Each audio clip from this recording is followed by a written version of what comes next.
Duet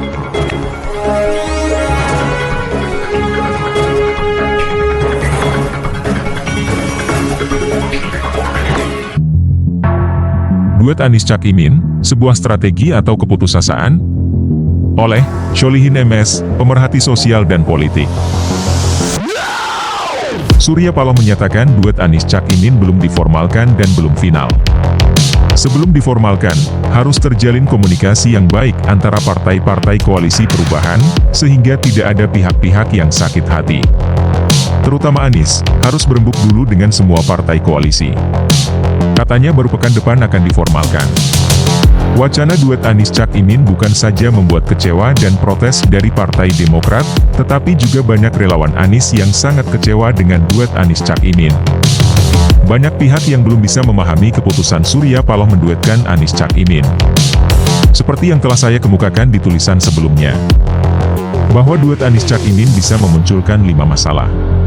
Pertama, Cak Imin terjerat kasus korupsi kardus durian dan masih dalam radar pantauan penegak hukum. Kedua, perjuangan Cak Imin di koalisi perubahan masih nol dan belum jelas komitmennya tentang perubahan. Ketiga, soal menambah elektabilitas dari pemilih Nahdien, figur Cak Imin tidak sepenuhnya dipilih kaum Nahdien. Keempat, jika pencawapresan Cak Imin bukan murni pilihan Anies, ini sangat mengkhawatirkan kedepannya tentang kemandirian dan hak prerogatif seorang presiden. Kelima, duet Anies Cak Imin belum tentu menambah suara secara signifikan, bahkan bisa menggerus sebagian pemilih yang anti-Jokowi. Cak Imin dianggap bagian dari rezim Jokowi. Namun dalam politik kadang fakta di lapangan tidak selalu linear dengan teori. Dalam penerapan strategi menghadapi musuh, kadang diterapkan strategi mundur selangkah untuk bisa menyerang 10 langkah. Apakah keputusan menduetkan Anies Cak Imin juga bagian dari strategi? Apa nilai positifnya jika Anies diduetkan dengan Cak Imin? Pertama, koalisi perubahan secara kekuatan elektoral bisa lebih kokoh, karena koalisi perlu dukungan partai lagi untuk memberikan kekuatan suara di parlemen.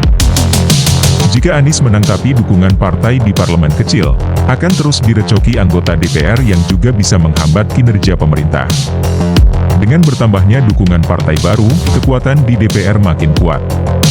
Kedua, dipilihnya Cak Imin untuk meredam hantaman badai yang sangat dahsyat dari rezim Jokowi dan Megawati, yang sangat anti duet Anies Ahaye. Bagi rakyat, duet Anies Ahaye sangat ideal, tapi memiliki tingkat resistensi yang sangat tinggi, sehingga mungkin akan merugikan Anies sendiri. Ketiga, walaupun Cak Imin bagian dari rezim Jokowi, tetapi secara ideologi jelas tetap mendukung umat Islam. Secara prinsip, PKB tidak akan mendukung PKI dan kemaksiatan. Jika ada kader PKB yang menyimpang, itu sifatnya oknum atau pribadi, bukan kebijakan partai.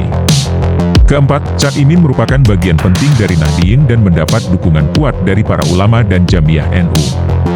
Tahun 2019, suara PKB mencapai 936 dengan 58 kursi, mengungguli PKS dan Demokrat.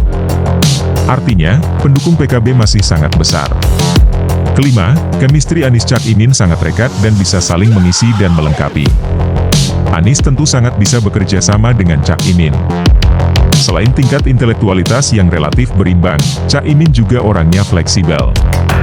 Jika pilihan Cak Imin dinilai akan memuluskan langkah Anies untuk nyapres, dibandingkan jika Anies dengan Ahaye, maka diperlukan sikap berbesar hati dari Ahaye dan Partai Demokrat.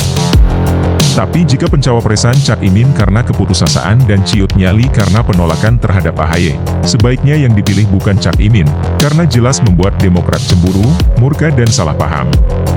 Sebaiknya cawapres Anies dari non-partai, Gatot Nurmantio, Susi Pujiastuti atau Yeni Wahid. Jika Anies diduetkan dengan ketiga nama tersebut, insya Allah akan memenangkan kontestasi. Harus ada kumpul bersama kembali antar partai koalisi perubahan, supaya tidak terjadi misunderstanding. Semua keputusan harus demi bangsa dan negara, dalam rangka melawan hegemoni oligarki Taipan dan Cina komunis.